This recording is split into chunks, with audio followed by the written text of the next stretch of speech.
Estamos de volta com conexão pela TV e pela FM 103.3 com os detalhes do tempo. A quinta-feira começou com temperaturas amenas aqui na região e as máximas devem chegar aos 20 graus em São Leopoldo. Confira agora como fica o tempo nesta sexta-feira em todo o estado.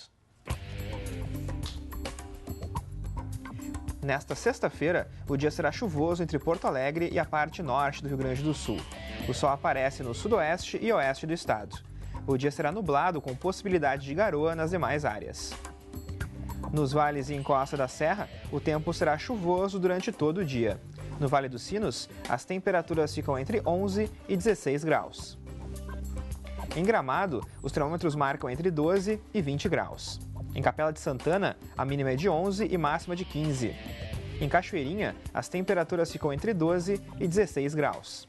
Em Tramandaí, mínima de 12 e a máxima atinge os 17 graus. O escritor e jornalista norte-americano Truman Capote, um dos pioneiros do jornalismo literário, considerado o pai do romance de não-ficção, completaria 89 anos na última segunda-feira. É isso aí, provocativo e excêntrico, o autor de A Sangue Frio e Bonequinha de Luxo é o assunto do Toque Conexão de hoje com Camila Keu. Olá, Camila, tudo bem? Olá, boa tarde. Tudo bem? E uma referência em estilo, né? Porque o Truman Capote conseguiu se desvencilhar de algumas técnicas tradicionais do jornalismo, conseguiu transcender aí o famoso lead, né? E tão, às vezes, pouco querido, né?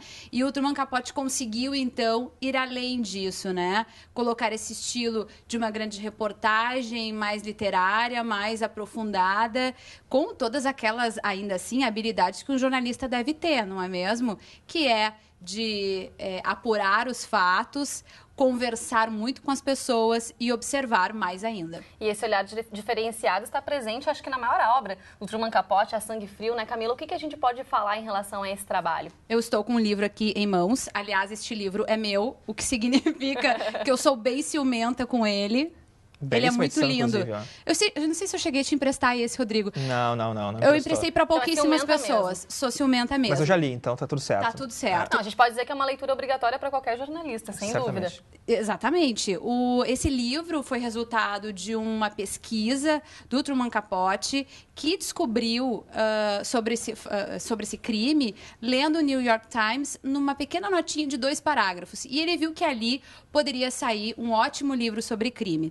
Ele acabou, então, indo até o local do crime, no Kansas, né, onde uma família norte-americana toda foi assassinada, e ele começou a conversar com as pessoas, entrevistar as pessoas, inclusive ter um relacionamento ambíguo com os 2 assassinos da família. E foi assim, então, que ele construiu essa obra, né, que é uma grande reportagem, mas muito mais do que isso, esse romance de não ficção maravilhoso, muito gostoso de ler, cheio de detalhes e também com toda a carga literária do próprio Capote. É interessante porque ele trabalhava no New Yorker, né, e eles deram um tempo enorme para ele fazer essa reportagem. Hoje dia é bem inviável isso não acontecer. se faz isso. Não. E a gente consegue observar, então, porque ele teve também esse tempo para fazer essa apuração, para fazer essa reportagem, saiu esse livro que é ótimo, mas também saiu na New York na época em capítulos também, então é bem interessante isso. Então, foram 6 meses de trabalho, 6 anos de trabalho, e então essa reportagem saiu seriada, no caso, né?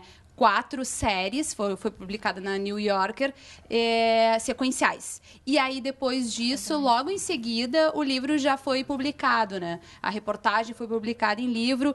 E assim, assim como o livro vendeu muito na época da publicação da revista, também foi um fenômeno. Uma das revistas, uma das publicações mais vendidas da New Yorker foi essa sequência aí do Truman Capote, do A Sangue Frio.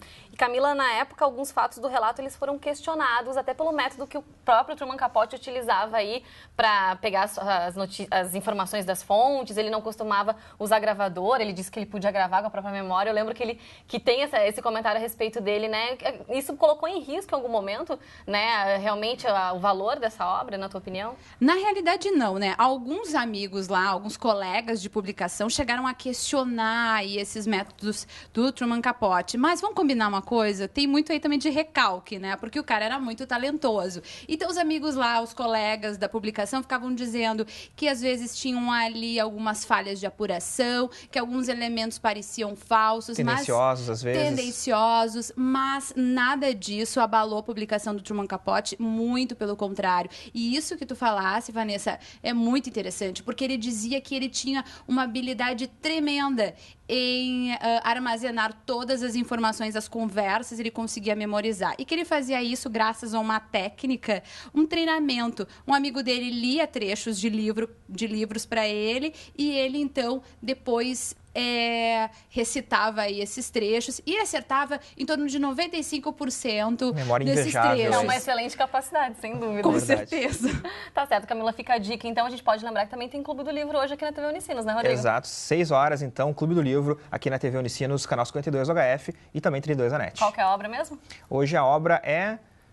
1933 foi um ano ruim do John Fante. Como é que tu vai esquecer uma coisa É que a uma minha excelente obra memória não é tão Não boa é quanto do Truman Truman Capote. Capote. Não é mesmo. Tá certo, Camila, obrigada. Até semana que vem. Até lá. Tchau, Valeu. Tchau, tchau. E o Conexão Unicinos de hoje fica por aqui. Você pode conferir essa e outras edições no nosso canal youtube.com/TV Rádio Unicinos. Está de volta amanhã, 12h30. Até lá. Tchau.